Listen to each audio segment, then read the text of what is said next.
There was a massive buzz about the Airbus A380 project for nearly 2 decades before the plane's introduction in 2007. The Super Jumbo would bring unprecedented capabilities to commercial passenger aviation with its size and specifications. With the jet's anticipation growing, several other aircraft manufacturers explored developing alternatives to compete with the behemoth. Here is a look at the potential rivals of the A380 that never came to be. Before we get into the A380's potential rivals, let's first take a brief look at the aircraft's own history and how it became a reality. Airbus began studying what would become the A380 all the way back in 1988. The project was then announced in 1990 and was built to compete against the legendary Boeing 747 in long-haul hub-to-hub operations.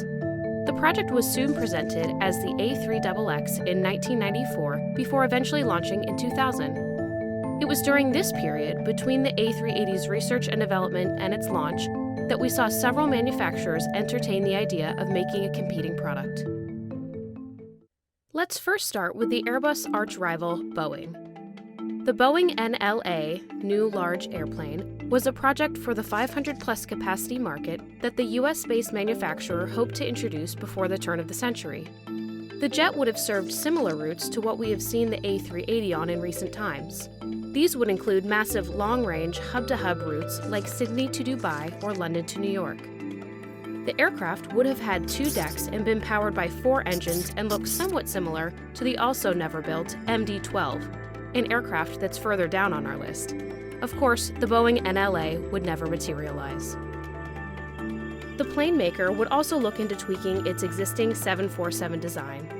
In 2000, Boeing was scaling up commitments to the development of the 747X family. The company was looking at an official launch by the second quarter of 2001. Former Boeing CEO and chairman Phil Condit said the launch of this larger 747 family could come as quickly as half a year. He added that between 10 and 30 orders would be enough to give the go-ahead. The firm was also scaling up staffing efforts for the possible launch of the 747X stretch. Moreover, the timescale for the introduction was late 2005, which was at the time the same goal for what would be the A380. Boeing would try twice to design the 747X. The first time was in 1996 at the Farnborough Air Show in the United Kingdom. However, the project would have cost the firm around $4 billion. Additionally, the aircraft itself would have been expensive for customers to purchase. Subsequently, the company settled for a slightly enlarged 747 with modern wings and engines, what we now know as the 747-8. At that point, times were changing and Boeing was predicting something of a shift in air travel. As early as '93, they started to become hesitant of focusing on such high-capacity hub-to-hub models. The company did think that it would be better to concentrate on solutions for more bespoke routes that were less frequently served. So, for instance, such as Manchester to Boston rather than London to New York. This process would allow more passengers to fly directly internationally rather than connecting through larger cities. Known now as point-to-point travel, the long-range medium-capacity 787 Dreamliner was developed to serve this style of air travel. Let's now look at McDonnell Douglas before it was acquired by Boeing. Back in the 90s, it was facing a challenge. The 747 had been dominating international routes and was, to be honest, leaving the company in the dust.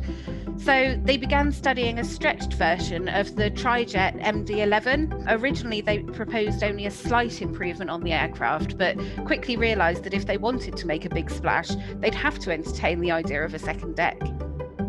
The initial design of the MD-11 stretch had a bottom deck which even had forward-facing panoramic windows.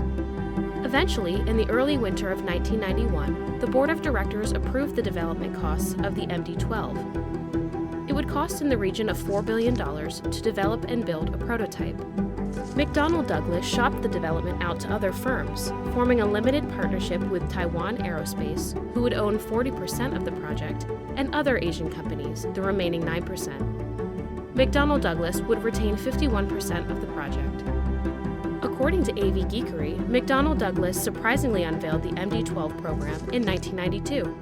The plane would have actually looked quite similar to the A380, but with a more streamlined body. Here's a look at how the two super jumbos would have compared with one another in terms of key specifications. There was some speculation that the company did not actually intend to build the plane. In fact, certain individuals felt that it was just a ploy from the manufacturer to get Boeing to purchase the firm for more money. Nonetheless, specifications would have included 4 engines, a massive wingspan of over 200 feet, a fuselage that was 31 feet longer than the present generation of MD-11s, and a range of 8,320 nautical miles. The company planned to have the first prototype built by 1995 and the first flight by 1997. However, despite a lot of interest from airlines, none actually signed a memorandum or made an order.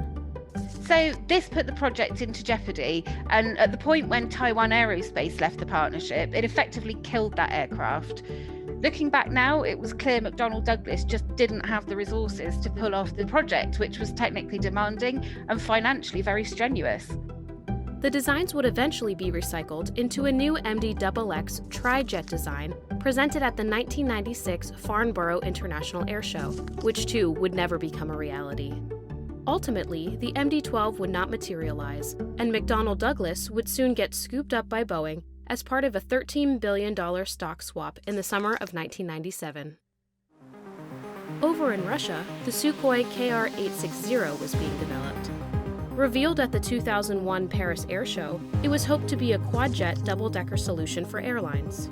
While it was set to rival the A380, it would have trumped it when it came to capacity. That number, 860 in its title, that referred to how many passengers it was meant to accommodate. If you take a comparison, Emirates A380 has a capacity of between 489 and 615 passengers, so it was massive. The Russian program initially anticipated that there would be a market for such a jet. However, we now know that the need for the A380 wasn't as prominent as originally hoped. Notably, the program did not proceed beyond the stage of marketing models. If produced, customers of the aircraft may have included airlines across Russia, Vietnam, India, China, and Africa. Altogether, the decisions not to go ahead with these rival A380s are good ones in hindsight. When all is said and done, Airbus will have ended production of the widebody about 15 years after its entry into service. Former Airbus CEO Tom Enders said the following in a press release seen by Simple Flying in 2019.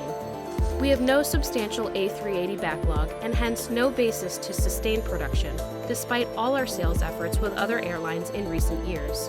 This leads to the end of A380 deliveries in 2021. At the end of the day, as aviation enthusiasts, it would have been great to see some of these potential rivals in the sky, perhaps even equipped with innovation luxuries crafted by airlines. Perhaps one or two of them could have given the Airbus A380 some healthy competition. Unfortunately, aviation would go in a different direction. Thus, it appears that the jumbo jet era is set to end in the next decade." What do you think of these potential rivals to the Airbus A380? Let us know what you think of the aircraft in the comments. Did you know that we publish over 175 stories every single week on simpleflying.com? Be sure to check the link in the description for more great stories just like this.